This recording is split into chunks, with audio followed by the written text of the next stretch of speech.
Satu mesyuarat khas akan diadakan minggu depan bagi membincangkan lebih lanjut berkaitan aktiviti penjualan bayi seperti didakwa sebuah agensi berita antarabangsa baru-baru ini. Laporan penuh bersama dengan Damia Cassandra Manja di RTM Kuching. Damia. Baik, terima kasih Redwin. Assalamualaikum dan salam sehati sejiwa. Kementerian Pembangunan Wanita, Keluarga dan Masyarakat KPWKM akan mengadakan mesyuarat dengan beberapa kementerian bagi membincangkan mengenai undang-undang dan tindakan perlu berhubung dakwaan stesen televisyen antarabangsa Al Jazeera yang menyatakan negara ini sebagai tempat penjualan bayi terbesar berbanding negara-negara lain. Menterinya Datuk Seri Rohani Abdul Karim berkata ini perlu bagi membersihkan nama dan imej negara.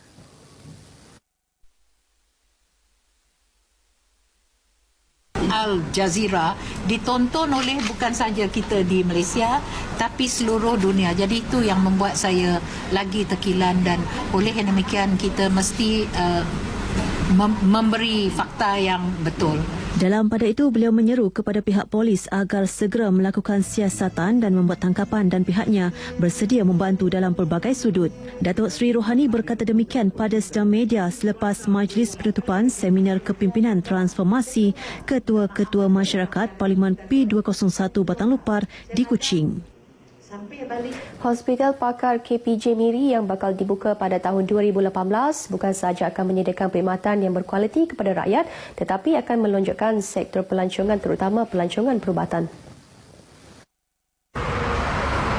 Bercakap pada majlis pencatatan hospital itu di Miri, Menteri Kesihatan Datuk Seri Dr. A. Subramaniam berkata kerajaan komited dalam menyediakan perkhidmatan kesihatan kepada rakyat dan buktinya sejumlah 45 bilion ringgit setahun dibelanjakan untuk tujuan itu. Terletak di kawasan seluas 1.6 hektar di Bandar Baru Permai Jaya, hospital swasta yang bernilai RM1 juta itu akan dilengkapi dengan pelbagai kemudahan. Sementara itu, Presiden dan Pengarah Urusan KPJ Healthcare Berhad, Dato' Amiruddin Abdul Sattar berkata, hospital 7 tingkat itu mampu memuatkan hampir 200 katil selain mempunyai pakar perunding. Ini termasuklah pakar perunding kardiologi, ortopedik dan pembedahan trauma, mata, bius, perbidanan dan sakit puan serta perubatan kanak-kanak. Selain itu, hospital berkenaan turut menempatkan unit rawatan kebakaran yang dilengkapi sebuah helipad bagi mengendalikan kes-kes rawatan mangsa kebakaran seiring dengan perkembangan industri minyak dan gas di Miri.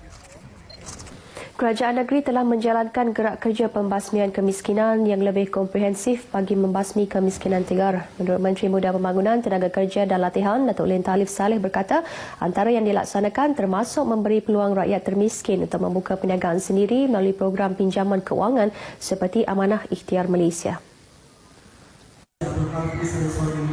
Katanya apa yang penting penglibatan rakyat dalam merebut peluang yang disediakan kerajaan itu. Ini termasuk memulakan perniagaan secara kecil-kecilan melalui pinjaman yang ada sebagai langkah untuk keluar dari kepompong kemiskinan. Beliau berucap pada Majlis Hari Keluarga Kelab Usahawan Berjaya Sarike yang diadakan di Dewan Terbuka Kampung Seberang Sarike. Teks ucapan beliau dibacakan Pegawai Jabatan Hal Ehwal Khas Sarike, Ahmad Adai. Program antara lain bertujuan untuk membantu ahli-ahli AIM di kawasan tersebut untuk menjual produk mereka sekaligus membantu menyumbang kepada peningkatan pendapatan ahli selain meluaskan jaringan perniagaan. Keberkesanan program strategi Lautan Biru Kebangsaan NBOS terbukti membantu meningkatkan kerjasama antara jabatan dan agensi penguatkuasaan dalam mengawal keselamatan negara khususnya di kawasan sempadan. Barang-barang yang terlarang.